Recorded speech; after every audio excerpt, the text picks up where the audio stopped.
안녕하세요. PSA 센터 이동호 실장입니다. 저희가 2013년 1월 달에 논술 프로그램이 론칭이 돼서 전문가 선생님 모시고 이번에 논술 전형 준비한 학생들한테 도움을 드리기 위한 영상을 촬영하게 됐는데요. 2024학년도 수시 지원자 중에 내신 성적이 좀 부족해서 학생고등급 전형을 지원하기 좀 불편한 학생들이나 논술 전형을 하긴 해야 되는데 어떻게 준비해야 될지 궁금해하는 학생들한테 많은 도움이 되길 바라고요. 프로그램 같은 경우는 저희 학원의 김영수 선생님께서 진행하신 전형인데요. 선생님 그거 잘 챙겨졌나요? 네. 네. 저희가 또 생각하더라도 논술 전형 같은 경우는 혼자서 준비할 수가 없잖아요. 학생이 글을 쓰고 그 논리적인 글쓰기 자체를 연습한 다음에 첨삭할 사람이 좀 필요할 것 같은데 선생님 그동안 많은 학생들 첨삭을 진행하셨을 것 같은데 첨삭하시면서 기억에 남는 학생들 이런 학생들 좀 있었나요? 가장 기억에 남는 학생이라면은 이제 실력이 점진적으로 상승해서 그리고 합격에 이르는 그런 학생들이 가장 기억에 남죠. 점진적으로 실력을 키우려면 학생이 글 구성하는 방법부터 좀 배워야 될 것 같은데요. 네. 문장 구성 요령까지도 선생님께서 지도하셨던 걸로 기억하는데 네. 문장 구성 요령 같은 경우는 어떤 식으로 학생들한테 좀 지도를 하시는 편이었나요? 이제 가장 좋은 방법은 기출문제를 실제 기출됐던 그 합격을 기출문제를 가지고 실제 제시문을 분석하고 답안을 써보면서 자신의 기존의 어떤 문장을 쓰는 습관이라든지 아니면 어떤 사용하는 어휘의 문제라든지 이런 것들을 확인을 하고 그것들을 올바른 방향으로 고쳐나가는 것이 정석이자 가장 빠른 어떤 실력 향상의 길이라고 봅니다. 그러면은 대학별로 그렇게 올바른 어휘를 선택하는 부분에서 뭐 대학별로 특징적인 것도 있나요 혹시? 대학별로 특징적인 거는 표현 면에서는 없습니다. 왜냐하면은 대학별로 이제 뭐 문제 유형도 다르고 뭐 제시문의 개수나 어떤 시험 시간도 다르지만 기본적으로는 고교 교과 과정의 내용을 바탕으로 그와 연계해서 출제되는 것이 대원칙이기 때문에 일정한 내용들을 가지고 답안을 쓰고 또 자신만의 언어로 표현을 하는 데서 자기가 지원하려는 대학별로 큰 차이가 있지는 않습니다. 그것이 어떤 논술 준비, 논술 전형 준비의 또 다른 매력이기도 하죠. 그러면은 교과 과정이라고 지금 말씀하셨는데요. 예. 교과 과정은 어떤 교과에서 문제가 출제되는 걸까요? 기본적으로 어떤 출제 범위에 제한은 전혀 없습니다. 주요 대학들이 각종 선행학습 영향평가에서 밝히고 있듯이 고교 과정에서 개설되어 있는 모든 과목이 원칙적으로 출제 범위가 됩니다. 하지만 그럼에도 불구하고 주로 출제되는 어떤 과목들이 있는데요.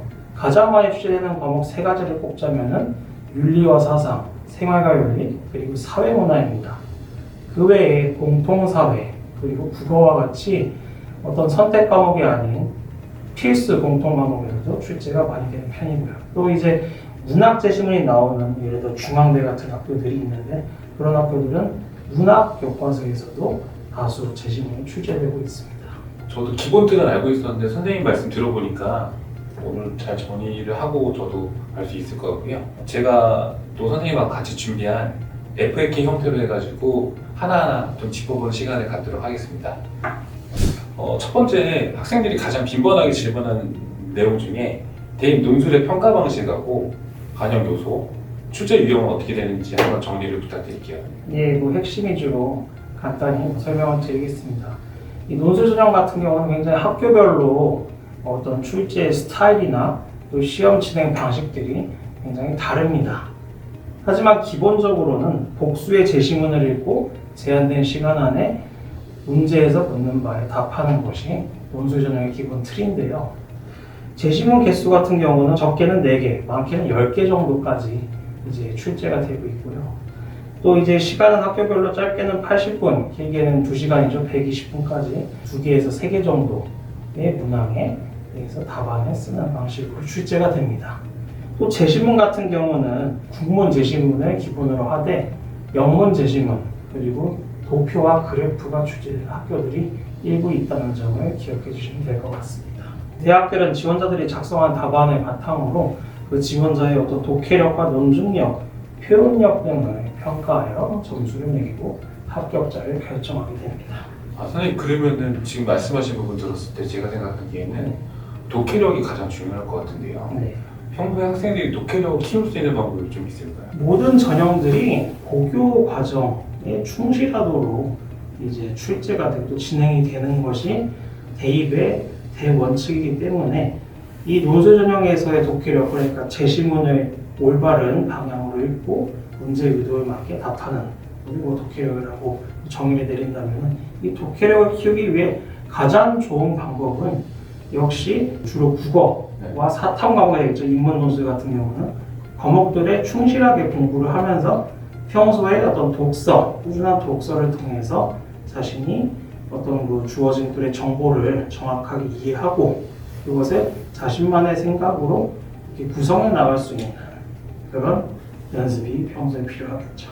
그런 연습을 꾸준히 하고 네. 또 글을 써야지 효율적으로 준비할 수가 있겠군요. 사실 지금 말씀드린 건 굉장히 일반적인 얘기 아니겠습니까? 또 이제 하루 이틀 만에 될 수 있는 것이 아니라 수년간, 뭐 짧게는 고교 3년, 길게는 뭐 초중고 12년간의 어떤 독서 습관이랄지 아니면 뭐 국어 또는 평소에 넓은 경험을 통해서 이제 다양한 지식들을 습득하는 것으로 가능한 일이기 때문에 지금 논술 전형을 당장 시작하려는 아마도 대부분의 고3, 예비 고3이죠. 내지는 뭐 재수생들이 될 텐데 그런 이제 친구들에게는 그 굉장히 막연한 얘기가 되겠죠. 네. 그래서 제가 항상 뭐 강조하는 거지만 시험은 시험답게 준비를 해야 된다. 즉 어떤 우리가 평소에 생활하면서 일반적으로 이제 어떤 자신의 실력을 쌓아가는 그런 방법론이 아니라 시험에 맞는 공부 방법. 이걸 바로 수험이라고 그러죠. 논술도 수험의 형태로 준비를 해야 학교에 가까이 간다라고 말씀을 드리고 싶습니다. 네, 알겠습니다.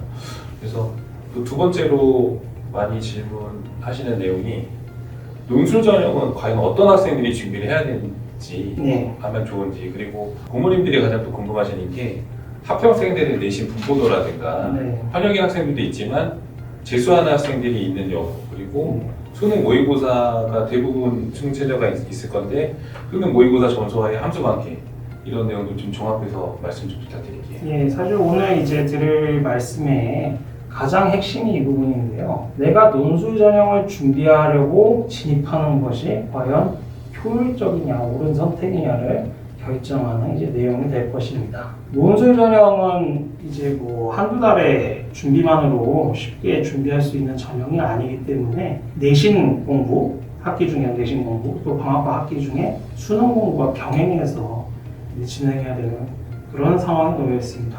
따라서 내가 논술 전형에 적합하지 않은 케이스임에도 논술 전형에 대해서 충분히 알아보지 않고 섣불리 도전했다가 괜히 내신이나 수능 공부에 할애할 어떤 시간만 빼앗기고 별다른 결과를 얻지 못하는 경우도 많이 있거든요. 그래서 내가 이제 일종의 허들이라고 할 수 있죠. 내가 과연 이 허들을 넘을 수 있는가? 뭐 어떤 지원 자격에 제한이 있는 건 아니지만 실제적으로 내가 논술 전형에 적합한 학생인가를 먼저 따지는 게 이 내용을 들으시면서 한번 판단해 보시기를 바랍니다. 한 세 가지 유형의 학생들이 논술에 적합하지 않을까 제 나름대로 이제 생각하는 말을 말씀을 드리자면 첫 번째로 수시 전형을 준비하는 학생 중에 학생부 종합 전형으로 현재 자신의 내신으로는 지원할 수 있는 학교보다 더 높은 학교를 지원하고 싶은 학생이 이제 논술 전형을 준비하기에 적합한 학생이라고 볼 수 있습니다. 또 가장 많은 유형이 여기에 속하죠. 뭐 하나의 그 학생의 예를 들면은 이제 그 학생은 서울 지역 자사고에서 한 3점대 후반 정도의 내신을 계속 고르는데 결국 연세대학교 논술 전형에 최종적으로 합격한 학생의 예를 하나 들고 싶습니다. 이 학생은 이제 물론 자사고긴 하지만 자신의 평소 내신으로는 연세대학교를 지원하기에는 많이 이제 부족한 성적이었거든요. 대신 그 세부적인 내용을 봐도 좀 내가 과연 이제 학종으로 지원할 수 있을까라는 확신이 거의 들지 않은 학생이었고요. 하지만 논술 전형을 체계적으로 준비한 끝에 최종 어려운 과목을 뚫는 결과를 얻었죠. 그래서 이제 그런 학생들의 유형 하나 드리고 싶고요. 두 번째로는 수시 준비가 전혀 되어 있지 않은 학생입니다. 수시 준비가 전혀 되어 있지 않은데 그렇게 되면 이제 정시만을 준비하는 걸로 생각을 하잖아요.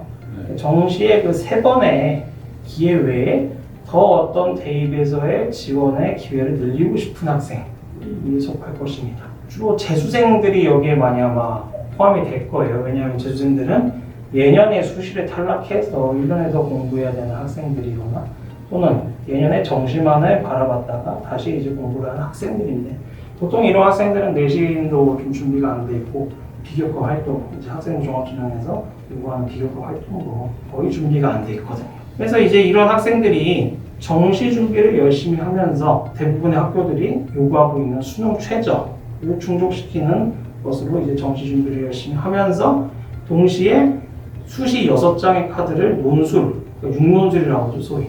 6논술로 어떤 대입에서의 지원의 기회를 늘리는 이런 케이스를 하나 들 수 있겠습니다. 이제 그 세 번째 마지막으로는 내신이 전반적으로 저조하거나 아니면 특정 과목이 저조할 수 있어요. 예를 들면 수학이 많은 학생들이 가장 애를 먹는 학생들이 있는데 그럼에도 불구하고 어떤 국어 성적이 특히 모의고사에서 내신에서 굉장히 월등하게 좋은 학생들이 간혹 있거든요. 그런 학생들 같은 경우도 논술 전형에 뛰어드는 것이 한번 고려해 볼 만한 대상이라고 할 수가 있습니다. 예를 들어서 이제 제가 또 한 학생을 말씀을 드리자면은 평소에 그 내신이 한 4등급 초중반이었어요. 내신 국어도 한 3, 4등급이죠. 왜냐면 그 학교별로 잘 아시겠지만 굉장히 내신 가운데 치열한 학교들이 있거든요. 특히 자사고가 대표적이죠. 이제 그런 학교에서 이제 내신을 봤다 보니까 뭐 한 문제만 틀려도 막 등급이 한두 단계씩 떨어지고 하는 이제 형편인데 모의고사는 항상 거의 국어만 1등급 이렇게 받는 학생이죠. 평소에 어떤 독서를 많이 해서 굉장히 뭐 지식도 풍부하고 또 텍스트를 이제 읽고 이해하는 능력도 잘 갖춰져 있는 학생이었는데 이런 학생은 이제 논술 전형을 수시 6개 중에 몇 개의 논술 카드로 이제 할애를 하는 게 적합한 학생이라고 볼 수 있겠죠. 그러면은 정시하는 친구들 중에 네. 안정적으로 수능이 예를 들어서 언어든 수리든 1등급에서 2등급 정도를 찍을 수 있는 친구들 같은 경우는 정시만 할 게 아니라 논술 전형을 할 필요가 있다는 말씀이신가요? 그렇죠. 왜냐하면은 계속 모의고사를 뭐 3월, 6월 뭐 이렇게 보지 않습니까? 이제 보통 한 3월, 6월 모의고사 정도 보면은 내가 실제 수능에서 받을 수 있는 등급이 어느 정도일 것이다라는 게 윤곽이 드러나거든요. 근데 이제 그런 학생들 중에 특정 과목이 좀 취약해서 전체 수능 점수가 잘 나오지가 않거나 하는 경우라면은 최저를 맞추는 전략으로 논술 전형에 뛰어들어서 더 저가 정시보다 잘 수시 논술 전형으로 갈 수 있는 케이스로 하는 것이 베스트 시나리오겠죠. 저도 좀 부분적으로 알고 있었던 내용 좀 정리가 좀 됐고요. 그리고 가장 또 많이 하시는 질문 중에 하나가 논술 전형을 하려는 친구들이 지금 말씀하신 그런 조건을 충족을 하더라도 글 쓰는 것 자체를 좀 잘하는 뛰어난 학생만 쓸 수 있는 거 아닌가 그 전형을. 네. 그리고 이제 이런 부분을 좀 많이 질문이 있었어요.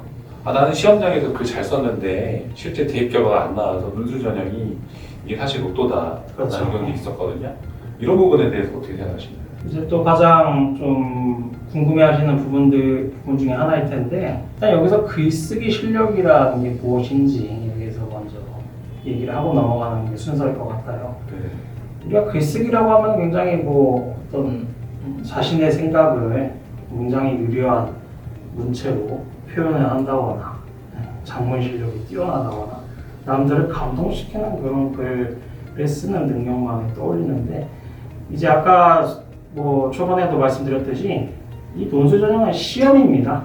어떤 100일장 대회 신춘문예가 아니라 시험이잖아요, 대입. 그래서 시험을 시험답게 이제 준비하고 또 임해야 하는 것이고 그래서 논술 전형에서의 글쓰기 실력이란 것도 논술 시험에서 요구하는 글쓰기 능력을 갖춘 학생이 이제 논술에서의 글쓰기 실력이 뛰어난 학생이라고 할 수 있죠. 그러면 이제 논술에서 요구하는 이제 좋은 글쓰기 실력이란 무엇이냐? 이제 뭐 여러 가지로 정리할 수 있겠지만 가장 이제 쉽게 단도직입적으로 말씀을 드리자면은 우리 그 수능 국어, 비문학, 독서, 모의고사나 수능 이제 풀잖아요. 네. 그 독해 능력이 뛰어난 학생, 실력이 갖춰져 있는 학생을 우선 이제 논술 전형에서의 글쓰기 실력이 갖춰져 있는 학생이라고 할 수가 있겠죠. 우리가 어떤 논술이나 제시문 면접, 그리고 수능 국어 이런 것들을 굉장히 좀 동떨어져 있는 걸로 생각을 하셔서 준비하기가 굉장히 여러 개 준비하기가 부담돼 머리 아파라고 하는 분들이 많은데 사실 이 세 가지는 저는 항상 본질은 같은 시험이다 라고 생각을 해요. 네. 조금 전에 말씀드린 대로 어떤 주어진 텍스트, 제시문을 읽고 그 제시문에서 무슨 이야기들을 하고 있는지를 문제의 의도에 맞게 파악해서 어떤 답을 찾아가는 그런 면에서는 그 세 가지는 본질이 같다라고 내 생각을 하거든요. 네. 이제 수능 국어 모의 퀴즈는 그 어떤 답을 주어진 오지선답 중에 찾아가는 이제 형식이고 제시문 면접은 그런 답을 이제 말로 자신의 구술 답변으로 표현을 하는 것이라면은 논술 전형은 그것을 어떤 이제 정제된 글로 표현한다는 이 표현 방식에서 다를 뿐이지 기본적으로 주어진 글을 문제 의도에 맞게 이제 해석하고 거기에 맞는 답을 찾아가는 과정이라는 점에서는 같은 것이다. 그래서 내가 이제 수능 국어 성적, 모의고사 성적이 잘 나온다. 또는 독서를 평소에 많이 해서 어떤 좀 꽤 긴 분량의 글을 읽는데 익숙하다. 이런 학생들이라면은 논술 전형에서 요구하는 글쓰기 실력을 기본적으로 갖추고 있다고 볼 수 있겠습니다. 본인이 글을 저는 굉장히 잘 칸도 글자도 다 맞추고 잘 쓴 것 같아요. 제 생각대로. 네. 라고 생각하는 학생들이 있는데 말 그대로 내 생각대로 썼을 가능성이 있는 거죠. 왜냐하면은 이 시험이란 건 항상 문제에서 묻는 바를 이제 답하는 것이 시험이지 않습니까? 예. 근데 묻는 바가 아니라 이 내 머릿속에 있는 바를 쓴 거예요. 그런 학생들. 그건 이제 논술 시험을 제대로 준비한 게 아닌 게 되는 거죠. 저도 이제 논술 전형도 그렇지만은 이제 학원에서 프로그램에서 면접 수업 진행했었던 학생들한테 물어보니까 본인이 알고 있는 지식을 많이 표현한다기보다는 교수님들의 뭐 질문에 맞게 아니면 질문에 맞게 답변을 충실히 했던 친구들이 더 효과가 좋았다는 얘기가 좀 있어서 논술도 그렇구나라는 생각이 좀 지금 들었었고요. 그리고 또 이번 그 영상에서 가장 핵심적인 좀 질문 중에 하나인데 논술 전형 어떻게 준비해야 될지 지금 준비해도 늦지 않을지 그리고 이번 겨울방학 때 해도 괜찮을지 이런 부분에 대해서 선생님 좀 말씀 부탁드릴게요. 네. 일단 논술 전형을 지금부터 준비해도 늦지 않겠는가 라는 질문에 대해서 사실 지금부터밖에 준비할 시간이 없다고 답변드리는 게 가장 정확할 것 같습니다. 네. 왜냐하면 논술 전형을 내가 뭐 고1 때부터, 고2 때부터 한다. 이거는 굉장히 좀 어떻게 보면 섣부른 이제 길일 수 있거든요. 이 우리 학생들이 논술 시험만 갖고 이제 달릴 수가 없는 상황이잖아요. 논술 전형이 아시다시피 뭐 적지 않은 인원을 뽑기는 하지만 학과별로 이제 모집을 하다 보니까 각 학과별로 모집 정원을 이제 모집하는 인원이 적고 그렇기 때문에 대부분은 가장 많은 어떤 비중을 차지하는 학생부 종합전형이나 정시를 준비하기 위해서 1, 2학년을 보낸단 말입니다. 그러다 보니 이제 그렇게 2년을 보내고 나서 내가 지금의 내 위치, 내신 성적, 모의고사 성적으로는 정시나 수시에서 별로 내가 원하는 학교를 갈 가능성이 높지 않구나 라는 이제 판단이 그 2년 지난 다음에 드는 거죠. 그게 바로 지금 시점이죠. 이 겨울방학, 고3에 올라가기 전에 예비 고3의 겨울방학은 지금 현재 내 상황이 어떤 이제 위치에 있는지를 객관적으로 파악하고 나에게 가장 적절한 전형을 전략적으로 선택하는 것이 중요한데요. 그렇기 때문에 지금 이제 내 어떤 위치를 정확히 어디서 뭐 상담을 통해서든 이렇게 파악을 한 다음에는 이제 겨울부터 시작하는 게 논술 전형이 되는 거죠. 그래서 늦었다고 할 수도 없고 빠르다고 할 수도 없고 딱 이때부터 시작하는 것이 적기입니다. 게다가 논술 전형이 이제 뭐 시험 직전에 어떤 파이널 형식으로 논술을 뭐 개강하는 것들도 많이 있지만 사실 뭐 한 달, 몇 주 만에 이제 어떤 준비로 대비하기에는 실력이 그렇게 빠르게 되지가 않거든요. 글을 쓴다는 게 어떤 텍스트를 읽고 글을 쓴다는 것이 결코 이제 어떤 단기간에 완성될 수 있는 그런 능력은 아니기 때문에 겨울방학부터 주요 대학들의 논술 전형이 시행되는 11월까지 뭐 한 10개월 정도죠. 뭐 중간에 뭐 어떤 시험 기간이나 수능에 집중하는 시간을 빼면은 한 뭐 8, 9개월 정도의 논술을 투자하는 것이 이제 이번 겨울부터 시작할 때 나올 수 있는 시나리오가 되는 거죠. 예, 제가 생각하기에도 고등학교 1학년 때부터 논술하는 애들은 거의 없었었고요. 그리고 지금 학원에 문의 오는 것도 학생들이 이번에 그 고2 2학기 생기고 마감시키면서 전체적으로 이제 대학 윤곽이 나오고 나서 그 이후에 논술 전형을 고민하는 친구들이 실제로 많이 생기는 것 같고요. 지금이 가장 적기일 것 같다는 생각이 좀 들기도 하는데, 근데 그러면은 다섯 번째로, 그러면 올 겨울부터 시작한다고 했을 때 논술 문제 유형 파악을 학생들이 어려워할 경우는 어떻게 선생님께서 좀 지도하실 예정이신가요? 이제 그 가장 좋은 방법은 역시 뭐 서두에도 말씀드렸지만 실제 내가 어떤 지원하고자 하는 대학들의 기출 문제를 가지고 이 대학이 어떤 문제의 유형으로 출제가 되고 제시문은 몇 개이며 그 주어진 제시문과 문제를 읽고 그 문제의 의도에 맞게 어떻게 이 텍스트들을 분석하고 그것을 답변으로 반영할 것인지 이것들을 실제로 그 기출문제를 반복해서 써보면서 익혀가는 것만이 정석이자 논술 준비의 가장 전형적인 방법입니다. 그래서 실제 그 어떤 주요 대학들의 기출문제들을 바탕으로 좀 써보고 또 그러면 어떤 효과가 있냐면요. 이것들을 많이 강조하시는데 중요한 주제 있지 않습니까? 네. 그것들은 학교를 불문하고 반복해서 출제되는 경향이 있어요. 제시문 자체는 달라질 수 있지만 큰 어떤 주제, 뭐뭐에 대해서 논하라. 어떤 그 소재 있지 않습니까? 그런 것들은 반복해서 출제되는 경향이 있고 또 이제 제시문들 중에 보면은 반복해서 각 서로 다른 학교에서 출제되는 그 제시문들이 있어요.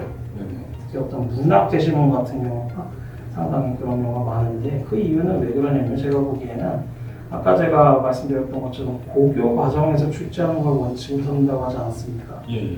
그러다 보니까 이 어떤 고교에서 다루는 문학 작품이라고 하면은 문학 작품 중에 문제를 내기가 굉장히 좋은 작품들이 있어요. 그런 것들이 이제 시험에 자주 나오는 거죠. 근데 내가 이제 어떤 기출문제를 보고 연습을 했다가 실제 시험장에 갔을 때 그 작품이 나왔으면은 이거 어떤 주제, 어떤 내용의 작품이라는 것을 내가 미리 파악을 한 상태이니까 좀 더 남들보다 빠르게 그 제시문을 이해를 하고 문제 의도를 더 빠르게 정확하게 파악을 해서 더 시간 절약을 한 상태에서 답안을 쓸 수 있게 되는 거죠. 이렇게 어떤 주제, 그 다음에 뭐 운이 좋다면 제시문 이런 것들을 기출문제를 반복해서 써보고 연습하면서 파악하는 것이 어떤 기출 학습의 효과라고 할 수가 있겠죠.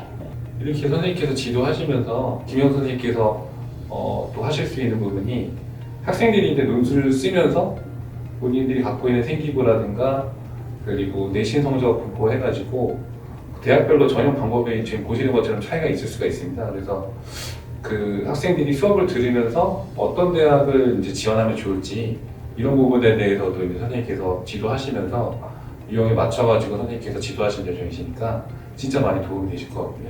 마지막으로 논술 전형을 할지 말지 고민 중인 학생들을 위한 이제 조언을 좀 부탁드리면서 마무리하면 좋을 것 같습니다. 오늘 이제 말씀 나누는 내용의 가장 핵심이죠. 내가 이 논술에 뛰어들어야 될지 말지 결정하는 그 기준을 알아가시는 것인데 가장 좋은 방법은 객관적으로 자신의 현 상태, 위치를 알려줄 수 있는 그런 사람에게 나의 위치를 진단을 받고 현 상태에서 가장 내가 베스트 시나리오를 이끌어낼 수 있는 전형과 준비 방법이 무엇인지에 대해서 조언을 듣는 것이 이제 지금 겨울방학 때 우리 학생들이 해야 될 일입니다. 사실 이미 2학년까지 성적이 다 나왔어요. 그리고 3학년 1학기 때는 한 학기이기 때문에 또 이제 많은 학교들이 진로 선택 과목 1에서 9등급이 아니라 A, B, C 성취도로 평가를 받는 과목들을 듣기 때문에 3학년 1학기 때는요. 그래서 성적이 3학년 1학기 때는 크게 오르기가 사실 힘듭니다. 그렇기 때문에 지금 이제 겨울방학을 막 시작하는 이때에 상담을 받고 나의 위치를 파악해서 이 겨울방학 2달 동안 내가 어떤 공부들에 집중해야 될지에 대해서 계획을 세우고 계획을 실천하는 것이 중요하죠. 근데 많은 학생들이 잘 그런 생각들을 못해요. 그냥 남들 다 하는 대로 어디 학원 가서 무슨 과목 좋다고 하니까 따라가서 듣고 또 뭐 민터 들어가서 이제 공부해야 된다고 하는데 그런 것들 뭐 좋습니다. 다 좋은데 내가 지금 어떤 상황인지를 먼저 알고 그런 것들을 해나가야 또 효과가 있는 거죠.